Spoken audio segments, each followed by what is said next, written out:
로마서를 설교한 위대한 그 설교자 가운데 한 사람인 마틴 로이드 존스 목사님은 오랜 시간 동안 설교할 때 많은 사람들한테 이런 질문을 받았다고 합니다. 왜 우리에게 로마서 강해를 안 해주십니까? 로마서를 좀 강해해 주십시오. 이렇게 질문을 받을 때 대답하기를 아직은 때가 아니다 라고 하였고, 그리고 이제 그가 로마서를 비로소 이제 강의하기 시작할 때 그 이유를 그의 책에 써놓기를 로마서 6장이 이해가 되지 않아서, 로마서 6장이 온전히 이해가 되면 내가 로마서 강의를 시작할 것이다. 그런데 로마서 강의 6장이 이해가 되지 않아서 강의를 하지 못하였는데 이제 6장이 이해가 됐다. 그래서 강의 설교를 하겠다. 이렇게 글을 써놓았더라고요. 그만큼 6장이 간단하면서도 어떻게 보면 결코 쉽지 않은 말씀이다라고 이제 볼 수가 있습니다. 우리는 이제 그 6장에 이제 들어서게 됐습니다. 여러분 혹시 신앙 간증을 많이 들어보셨을 것입니다. 신앙 간증 가운데 자주 듣는 것 중에 하나는 아주 허랑방탕하게 살다가 악한 일을 하다가 예수님을 만나서 회심해서 다시금 선한 일에 열심을 하거나 혹은 목사가 돼서 살아가고 있다라고 하는 이야기를 아마 들을 것입니다.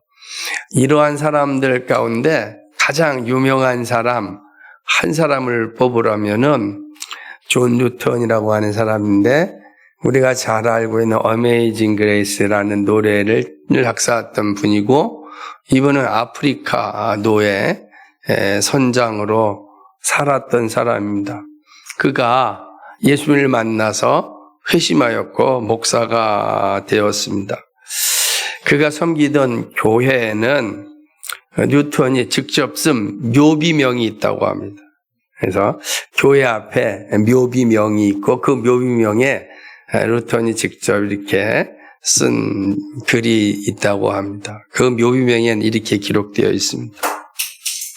심부름꾼 뉴턴은 한때 무신론자였고 방탕하였으며 아프리카 노예상이었으나 우리 주님이여 구주이신 예수 그리스도의 풍성한 자비로 보존되고 회복되며 용서받아 자신이 오랫동안 무너뜨리려 애썼던 믿음을 전하는 자로 지명되었다. 뉴턴의 이 고백은 바울의 고백과 아주 닮아 있습니다. 바울 역시 정말 방탕한은 아니었지만 그리스도를 대적하는 자 있지 않았습니까? 그런 대적하는 자가 예수님의 은혜로 말미암아 예수님을 전하는 자로 인생이 바뀌었으니 어쩌면 이 뉴턴의 간증과 같죠. 무신론자였고 방탕하였다. 예수님을 알지 못하는 사람들의 보편적인 모습이다라고 말할 수는 없지만, 그러나 불며 무신론자고 방탕하였다는 뉴턴의 모습에서 하나님을 대적하는 삶을 살았다라고 하는 것은 분명한 것 같습니다.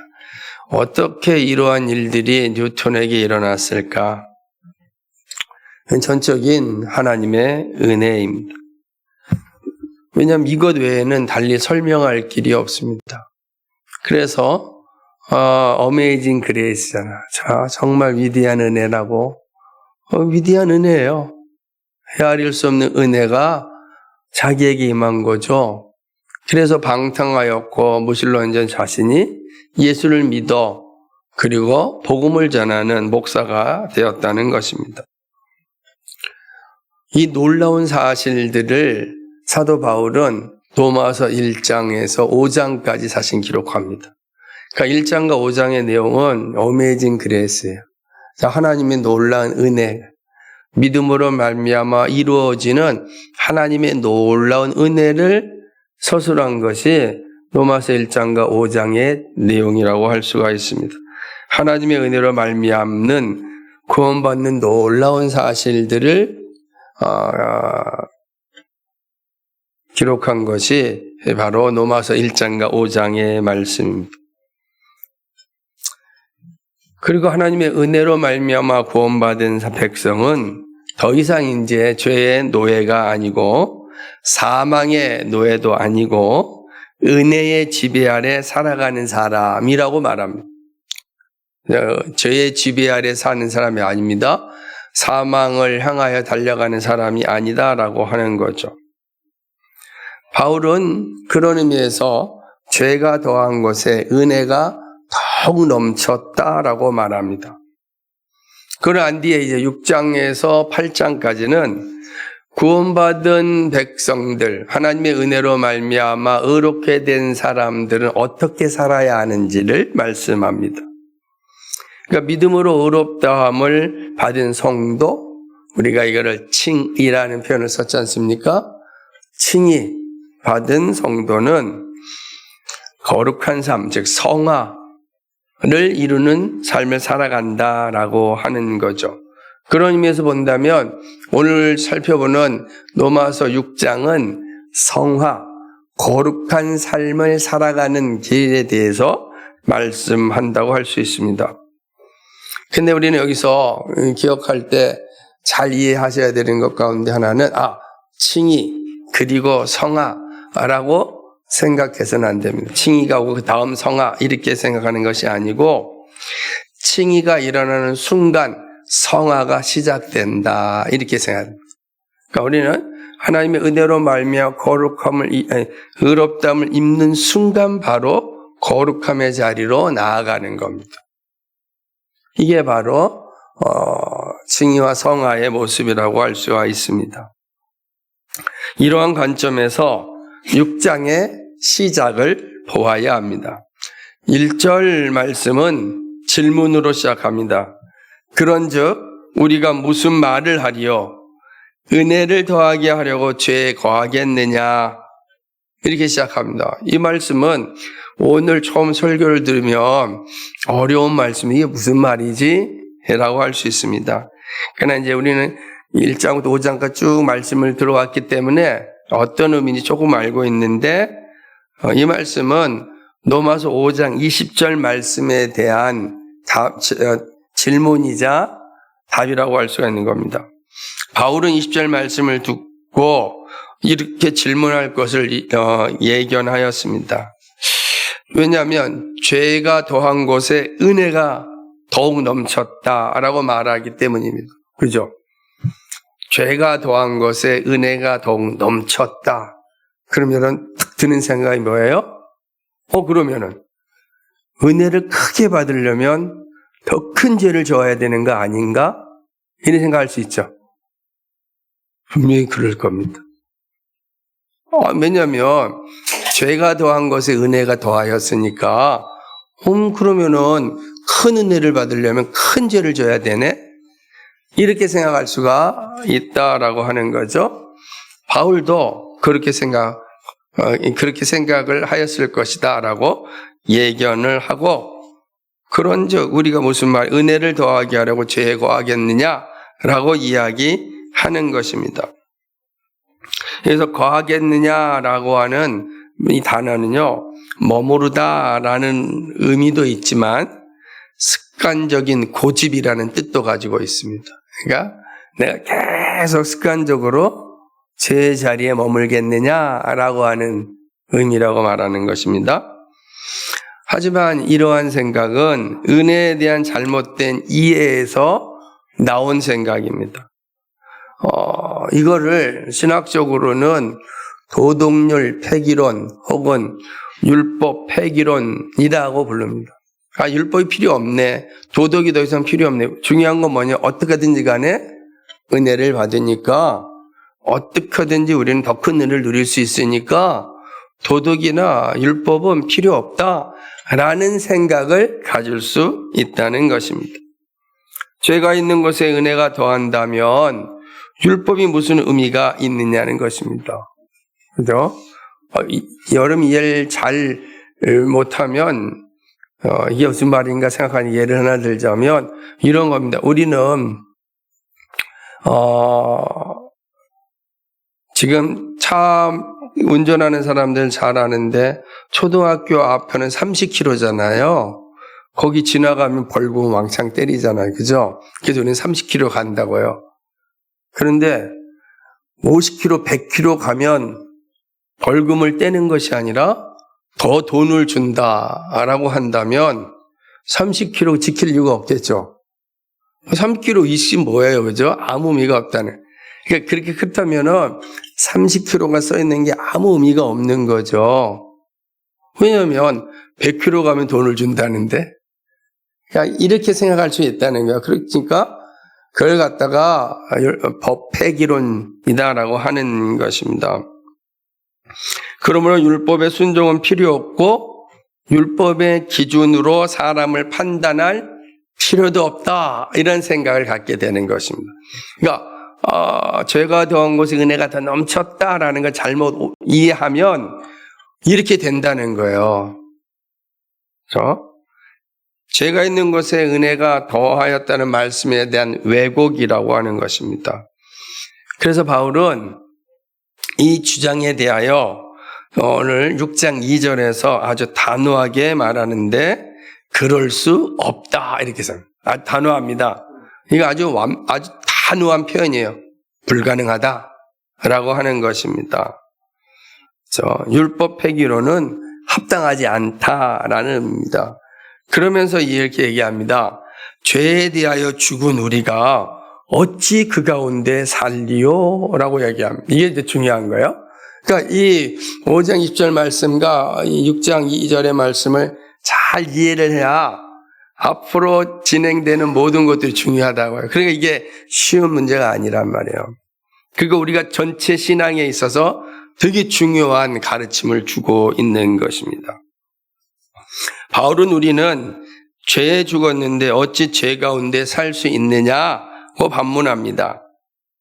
자, 이 의미를 정확하게 이해하려면 다시금 로마서 5장 21절 말씀을 생각해야 됩니다. 로마서 5장 21절에서 우리의 존재는 뭐라고 얘기하냐면 죄의 죄로 말미암아 사망의 노예로 사는 존재에서 은혜로 말미암아 의를 통하여 의의 지배 안에 들어간 사람이다 라고 이야기하였습니다. 그리스도인은 어떤 사람인가?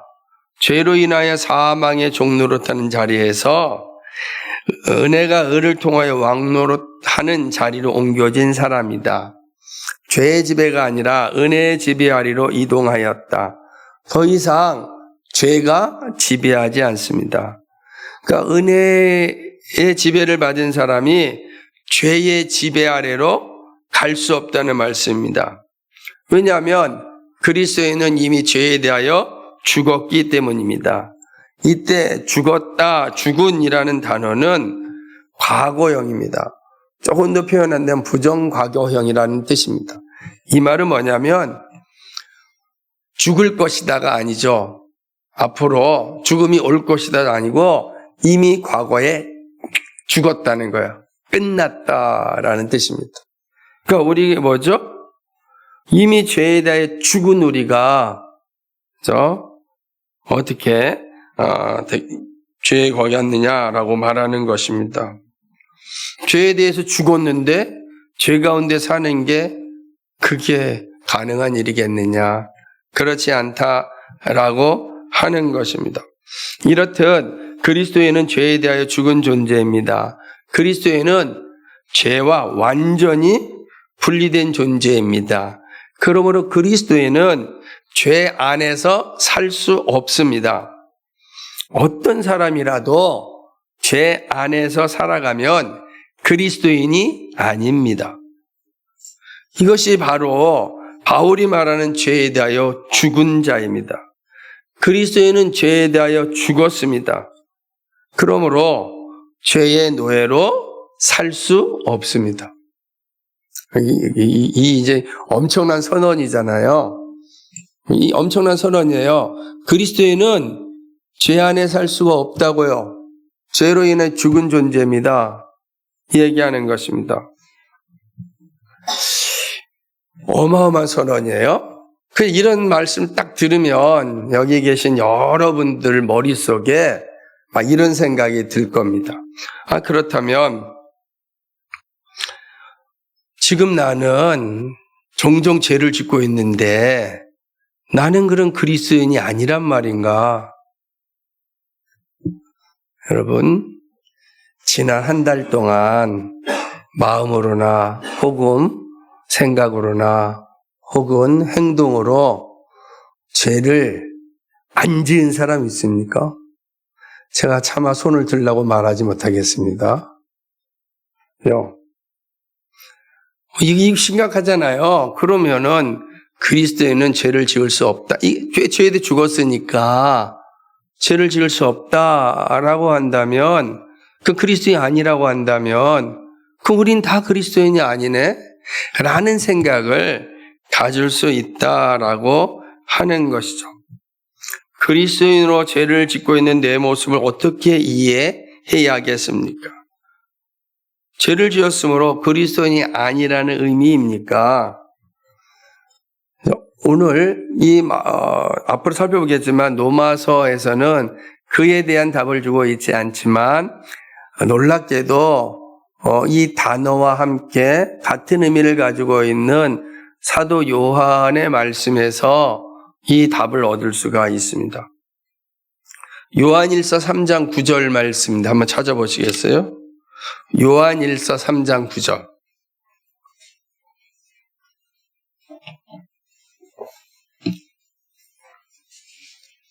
같이 읽겠습니다. 시작. 하나님께로부터 난 자마다 죄를 짓지 아니하나니 이는 하나님의 씨가 그에 속해 그도 범죄하지 못하는 것은 하나님께로 났음이라. 아멘. 하나님께로 난 자마다 죄를 짓지 아니한다. 이거는 지금 죄에 대해 죽었다라고 하는 바울의 말씀과 동일합니다. 그죠? 죄에 대해 죽은 자는 죄를 짓지 않는다는 말씀입니다. 그런데 현실에서 우리는 죄를 짓습니다. 그것을 어떻게 설명해야겠습니까? 이 말씀이 이런 겁니다. 여기 보게 되면 하나님께 난 자마다 죄를 짓지 아니한다라고 하는 이 말씀입니다. 이건 어떤 의미를 가진 단어이냐면 그리스도인들은, 죄에 대해 죽은 자들은 죄를 습관적이면서 지속적으로 지을 수 없다라는 뜻입니다. 그러니까 여러분이 1년 내내 내가 죄를 늘 습관적으로 짓고 아주 지속적으로 짓는다는 건 의지적으로 짓는다는 뜻이거든요. 내가 요 죄 지어야지 라고 한다면 그는 은혜의 지배 아래 있는 사람의 모습이라 할 수 없다라고 하는 것입니다. 바울의 생각도 이와 같습니다. 죄에 대하여 죽은 자는 죄에 대하여 습관적이고 지속적으로 짓지 않습니다. 그러므로 예수님 믿는다고 하면서 습관적으로 반복적으로 죄를 짓는 것은 그리스도인이 아니라는 뜻이 됩니다.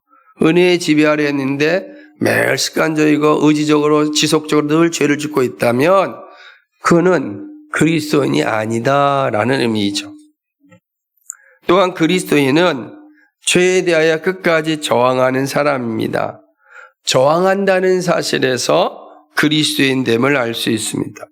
그러니까 회심한 그리스도인들은 죄를 지면 자신의 양심이 아파요. 그래서 반드시 회개의 자리에 이르게 되고 회개할 때마다 내가 다시는 이 죄에 대하여 이 죄의 지배에 떨어지지 않겠다라고 저항한다는 것입니다. 믿음으로 의롭게 된 그리스도인은 죄와 싸우고 거룩한 삶을 위한 투쟁이 있습니다. 이게 핵심인 거죠. 그러니까 죄와 싸우고 거룩한 삶을 위한 투쟁이 바로 그리스도인의 모습에 있다는 거죠. 성화는 어떤 의미냐면 습관적으로 지속적으로 죄의 자리에 있지 못하게 합니다. 그러니까 성화, 우리가 의롭게 되고 성화가 시작되어지면 우리로 하여금 의식적으로나 의지적으로 습관적으로 지속적으로 그 죄의 자리에 있지 못하게 만드는 겁니다. 그렇게 되었습니다. 그리스도인은 돈을 벌 때 신나지만 하지만 그것이 죄의 모습으로 얻는다면 끊임없이 양심에 끊임없는 갈등이 생깁니다. 그래서 더 이상 죄로 인한 부의 자리에 가려고 하지 않습니다. 이게 성경의 가르침이죠.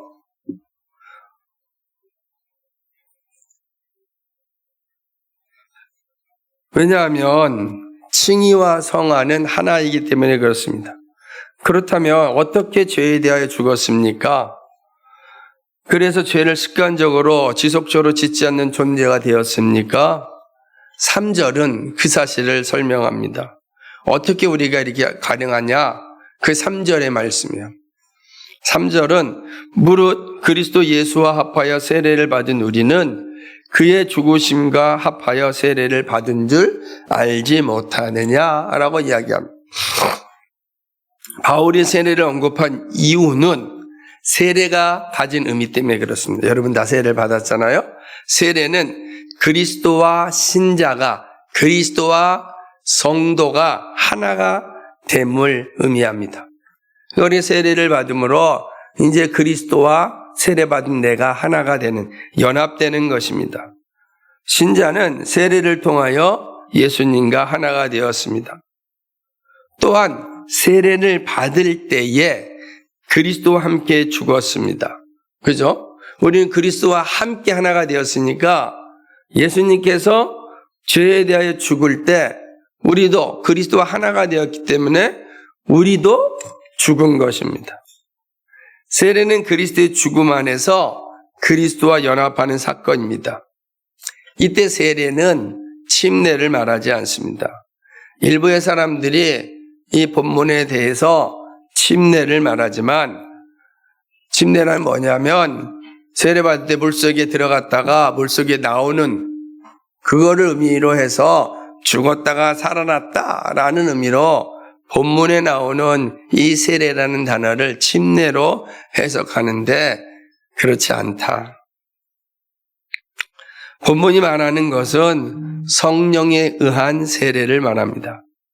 바울이 여기서 단순히 물세례 의식을 말하는 것이 아니라 세례가 가리키는 실체인 그리스도와의 연합을 말하고 있습니다.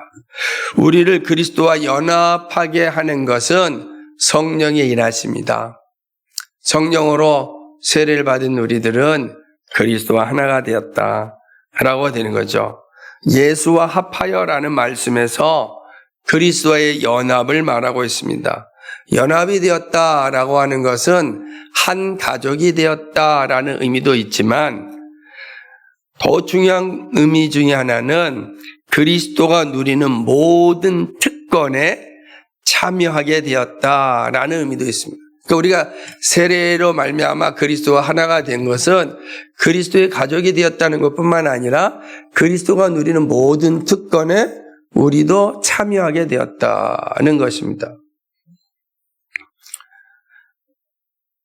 그리고 이 세례의 또 세 번째 의미가 있다면, 연합의 세 번째 의미가 있다면 그리스도의 사역에도 우리가 연합되었다는 거죠. 한 가족이 되었다, 모든 특권에 참여하게 되었다, 그리고 그리스도의 사역에 우리가 동참하게 되었다라는 의미입니다. 이렇게 볼 때 그리스도인은 그리스도의 죽으심 안에서 그리스도와 더불어 죽었습니다. 그죠? 이것이 바로 죄에 대하여 죽었을 말합니다. 그리스도가 죽을 때 우리도 죽은 겁니다. 이 사실을 4절에서 다시금 확정합니다. 그러므로 우리가 그의 죽으심과 합하여 세례를 받음으로 그와 함께 장사되었나니 이는 아버지의 영광으로 말미암아 그리스도를 죽은 자 가운데서 살리신과 같이 우리로 또한 새 생명 가운데서 행하게 하려 하심이라. 바울은 우리가 그리스도와 함께 세례 받음으로 그리스도와 함께 연합되었다고 말합니다. 그리고 그리스도와 함께 장사되었다고 말합니다. 중요한 겁니다. 그리스도와 함께 죽었고 그리스도와 함께 장사되었다는 거예요. 장사되었다는 것은 땅 속에 묻혔다라고 하는 의미입니다.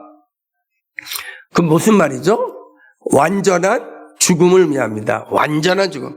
예수님이 완전히 죽으셨다라고 하는 거예요.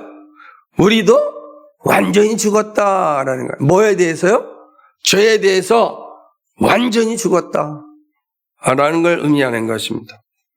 이것은 우리가 받은 세례가 죽으심과 장사 지냄에서 모두 함께하였다는 말입니다. 그러니까 우리가 세례 받음으로 죄에 대해 죽었고 우리가 예수님이 장사된 것 같이 우리도 장사되었다라고 하는 것이죠. 이 말은 죄의 지배에서 완전히 죽었다는 의미입니다. 죄의 권세가 죽었다는 뜻입니다. 더 이상 죄의 능력이 우리에게 힘을 쓸 수 없다는 말씀입니다. 그리스도께서 십자가에 죽으시고 장사될 때 성령으로 세례받은 우리의 죄도 함께 죽고 장사되었습니다.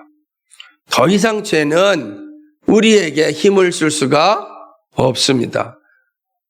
그러나 세례는 그리스도의 죽음에만 존재하지 않습니다.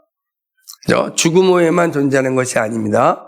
4절 하반절에서 이 놀라운 사실을 전하는데 우리는 그리스도의 부활하심에도 함께 연합되어져 있습니다. 우리가 그리스도의 죽으심과 장사됨에 연합되어 있듯이 세례로 말미암아 동시에 그리스도의 부활하심에도 우리는 연합되어져 있는 겁니다. 그러므로 죄에 대해 완전히 죽은 우리가 그리스도의 부활과 함께 완전히 새로운 존재가 되었다라는 의미이시죠. 그래서 얘기합니다. 우리는 그리스도의 부활하심에도 함께 연합되었다는 거죠. 그런데 바울은 이 그리스도의 부활을 말하면서 아버지의 영광으로 말미암아라고 덧붙입니다. 그죠? 왜 부활을 말할 때 아버지의 영광으로라는 단어를 붙였을까요? 그죠? 그 의미는 그리스도의 부활에 있어서 하나님의 역할을 의미합니다. 그리스도의 부활에 있어서 능동적으로 일하신 하나님의 역할. 그죠? 그리고 동시에 부활을 이루신 하나님의 능력을 말합니다. 이걸 영광. 하나님의 영광이 뭐냐? 하나님께서 그리스도의 부활을 위하여 일하신 일과 그의 능력을 찬양하는 행위인 것입니다. 결과적으로 아버지의 영광은 하나님 아버지의 능동적인 행위를 부각시키고 그것을 확증하기 위함입니다. 이 부활, 그래서 누가 역할을 하셨는가? 하나님께서 능력을 통하여 일하셨다는 것입니다. 이렇게 볼 때 누구라도 그리스도와 함께 죽지 않으면 그리스도의 부활 생명에 참여할 수 없음을 의미합니다. 그러니까 그리스도의 죽으심에 함께하지 않는 자는 그리스도의 부활의 생명에 참여할 수 없습니다. 그리스도의 부활의 생명에 참여한 자는 그리스도의 죽음의 유익을 알게 되는 겁니다. 이게 매우 중요한 가르침이죠. 그리스도와 함께 죽은 자는 그리스도와 함께 부활의 생명에 참여하게 됩니다. 그리스도인이 그리스도 안에 사는 거룩한 삶은 그리스도 안에서의 맞은 죽음, 곧 죄에 대한 죽음의 확실한 결과입니다. 우리가 부활이라고 하는 것은 확실한 죽음의 결과다. 그렇다면 우리가 그리스도의 부활하심에 연합된 목적은 무엇인가? 바로 새 생명 가운데 살아가기 위함입니다. 결국 그리스도와 연합한 세례는 그리스도의 부활 생명에 참여하는 것을 의미합니다. 아버지의 영광으로 말미암아 이루어진 부활에 참여하게 한 것은 새 생명을 살기 위함입니다. 새 생명의 삶. 새 생명은 죄에 대하여 죽고 은혜의 지배 아래 살아가는 삶입니다. 잘 기억하셔야 돼요. 그래서 새 생명은 그리스도인의 삶과 행동에 영향을 줍니다. 더 이상요, 새 생명을 소유한 사람은 과거의 삶으로 돌아갈 수 없습니다.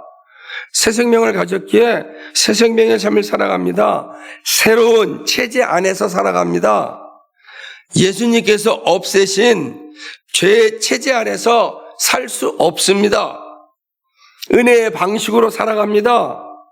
이것이 성령에 의한 세례로 그리스도의 부활에 참여한 성도의 삶입니다. 물론 우리는 여기서 개인의 성화만을 강조하듯 보이지만 그리스도인으로 대변되는 언약 공동체의 변화를 함의하고 있습니다. 그리스도인은 개인이지만 동시에 하나님 나라의 백성입니다. 교회는 부활하신 그리스도의 새 창조 공동체입니다. 그러므로 죄의 지배에서 은혜의 지배로 변화는 바로 언약 공동체의 체제의 변화를 말하고 있습니다. 그러므로 개인이지만 동시에 언약 공동체로 읽을 수 있어야 합니다. 이렇듯 바울의 6장 서두에서 그리스도인의 새 생명이 어떻게 주어졌는지를 말씀하고 있습니다.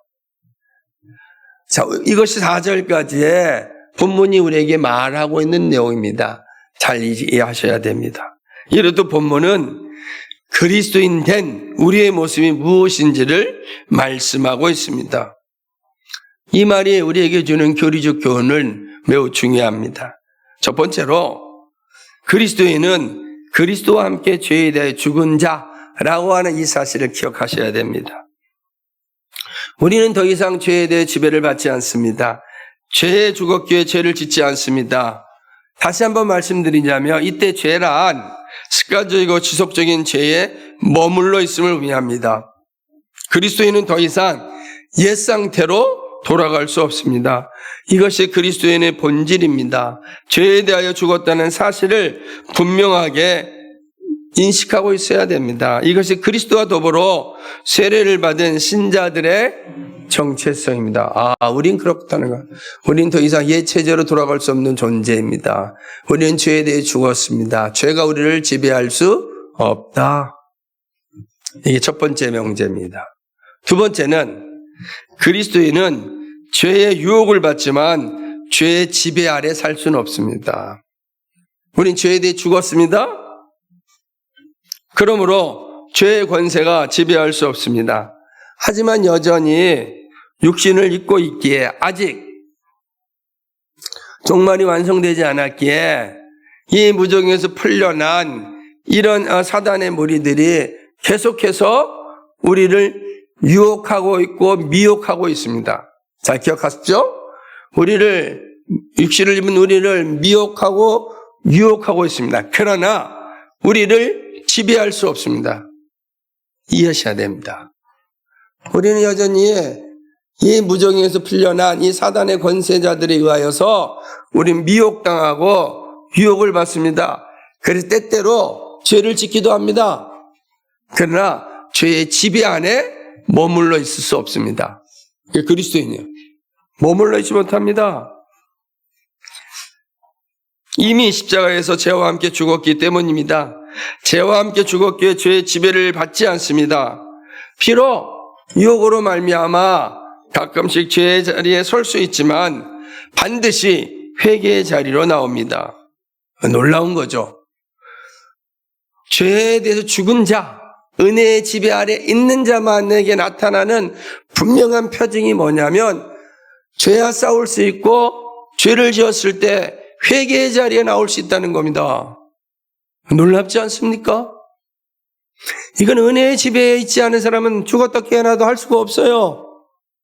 그러나 은혜의 지배 아래 있으면 우리는 이런 생각이 듭니다. 내가 계속 이렇게 해도 되는 걸까? 성령께서 말씀하시는 거예요. 놀랍지 않습니까? 우리는 죄의 유혹을 받을 수 있지만 죄의 지배 아래 머물지 않는다. 그리스도인입니다. 이것이 그리스도와 함께 세례를 받은 그리스도인의 모습이라고 할 수 있습니다. 마지막 세 번째는 그리스도인의 삶은 새 생명의 지배 아래 살아갑니다. 그리스도와 함께 죄에 대하여 죽고 부활의 생명에 참여한 성도는 새 생명을 소유한 자가 되었습니다. 새 생명이 주는 영광은 그리스도인의 삶을 규정합니다. 그리스도인의 삶이 어떻게 살아야 하는지를 바로 새 생명이 알려줍니다. 새 생명이 어떻게 살아야 할지를 알려주는 거예요. 어떻게 살기 때문에 내가 새 생명을 가졌다는 것이 아니고 새 생명이 어떻게 살아야 하는지를 알려준다. 우리 안에 계신 새 생명이 성령으로 말미암아 우리에게 주어진 새 생명이 어떻게 살아야 할지를 지시합니다. 새 생명은 은혜의 체제 아래에 적합합니다. 죄의 집에 옛사람의 모습에서는 새 생명을 살 수 없습니다. 새 생명은 예수를 믿는 사람들의 삶을 알려줍니다. 그래서 바울은 말하기를 보라 이전 것은 지나갔으니 새로운 피조물이라 증거하였습니다. 새 생명을 가진 자는 땅에 살지만 하늘의 시민권을 가지고 사는 사람입니다. 놀랍죠? 우리의 본질은 여기 있어요. 땅에 살지만 하늘의 시민권을 소유한 사람입니다. 그러므로 보이는 것이 우리의 삶의 전부가 아닙니다. 보이는 것은 보이지 않는 영원한 삶을 위한 준비입니다. 이 사실을 아는 것이 새 생명을 가진 자들의 자세입니다. 이것은 아무나 가질 수 없습니다. 자기를 세우는 세상에서 교회를 세우는 삶을 사는 것은 성령이 아니고서는 불가능하기 때문입니다. 여러분, 우리가 사는 세상은 다 자기 세움이 핵심이에요. 자기 세움. 자기 세우기 위하여 모든 것을 전력 질주합니다. 죄의 지배 아래 사는 사람들의 특징입니다. 은혜의 지배 아래 사는 사람들은 교회 세움이 자신들의 삶의 유일한 목적이 됩니다. 이게 인간의 이성으로 가능하겠습니까? 불가능하죠. 오늘 칼럼을 꼭 읽어보십시오. 이 부분에 대한 내용을 담아놨으니까. 되게 중요합니다. 성령이 있어야 가능하기 때문입니다. 그런 의미에서 그리스도인은 아주 분명한 삶을 살아갈 수 있는 존재입니다. 말씀을 맺습니다.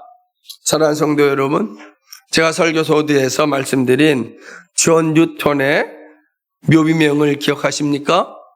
그는 자신이 한때 무신론자였고 방탕하였으며 노예상이었으나 이제는 자신이 오랫동안 무너뜨렸었던 그 믿음을 전하는 자가 되었다고 고백했습니다.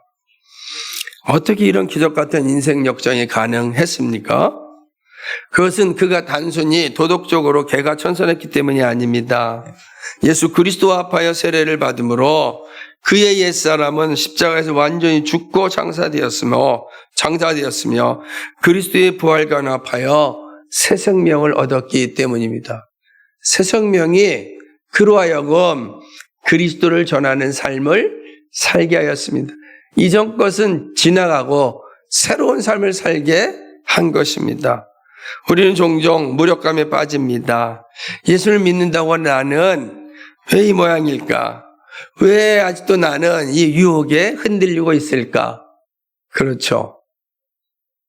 여러분 종종 유혹에 흔들리잖아요. 왜 이럴까? 여러분 늘 예수 믿으면서도 예수님에 대한 불신도 종종 생기지 않습니까? 기도한다고 정말 되는 거 맞아? 기도했는데 왜 안 되지? 늘 생기잖아요. 왜 이 모양일까요, 우리는? 이렇게 오랫동안 신앙생활하고 이렇게 진리의 말씀을 듣고 배웠음에도 불구하고 왜 우리는 종종 이 모양일까? 내가 신앙이 없는 걸까? 나 예수 믿지 않는 걸까?